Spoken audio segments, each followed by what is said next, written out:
Found himself a nice little elephant footprint to lie in there so that he can comfortably lie on his back. The other two did move, by the way. They stuck their heads up and looked around, then they went back to sleep.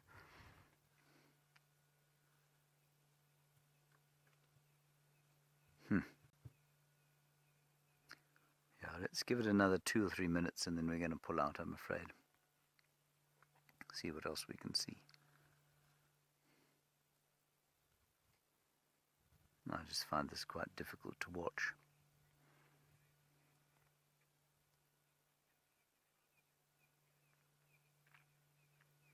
And Kitty Kitty Bang Bang, good question from you. So would baboons go after these cubs? Yeah, definitely they would. Baboons would go after them.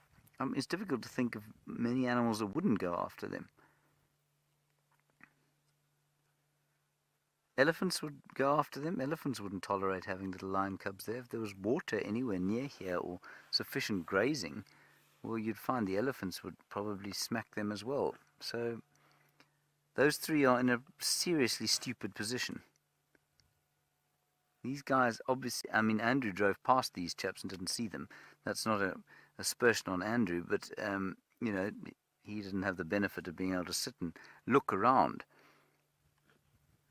So these guys are relatively safe up here on the termite mound.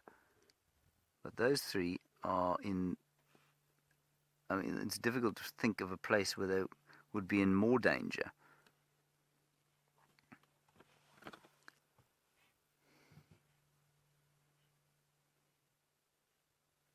They don't know that, obviously.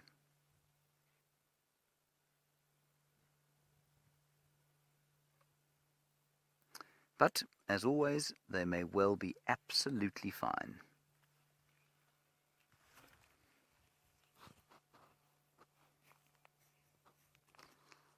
Now, Monique, I'm not sure that there's an easy answer to your question. You say, if the mothers do return, how long will they leave them for the next time they leave?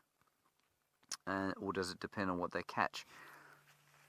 I'm beginning to wonder whether it isn't a rather individual thing, where some mothers are more attentive than others, and some will therefore leave more sort of viable offspring than others. And I think sometimes the pride is a little neglectful. But yes, it certainly will have to do with whether they kill or not. The mother can come back, though. She will lactate. She'll have to be seriously nutritionally compromised for her not to be lactating. I guess it could get to the point where she has to eat or she will not produce any milk at all, but I'm not sure that she would consciously come to that awareness. So I suspect that, I guess the longest she might be away is about 48 hours, maybe. I don't know how long these chaps have been sitting here on their own.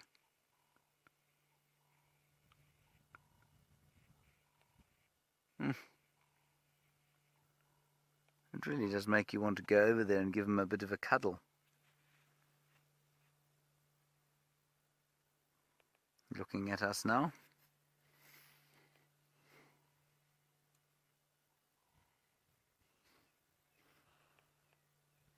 Yeah, these chaps are just fast asleep now. The sun has hit them on the termite mound. They're fast asleep.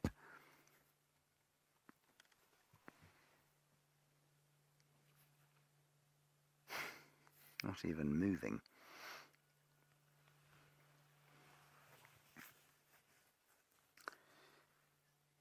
Vernie, a nice one about cubs and training and how much sort of training they get before they go independent. Well, it kind of happens during the course of normal life. They'll start moving with the pride at around, probably around 6 months or so. They'll be hanging behind the pride during a hunt. And by a year old, they're making a contribution to the hunt.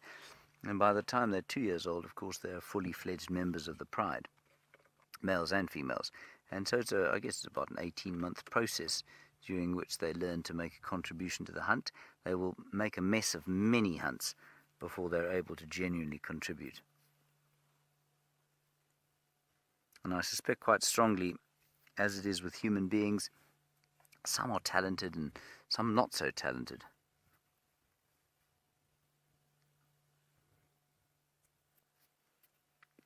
Alright, we're going to leave these lines, everybody. Let's go across to Brent, get an update from him, and I'll see you probably on the clearings of Cheetah Plains.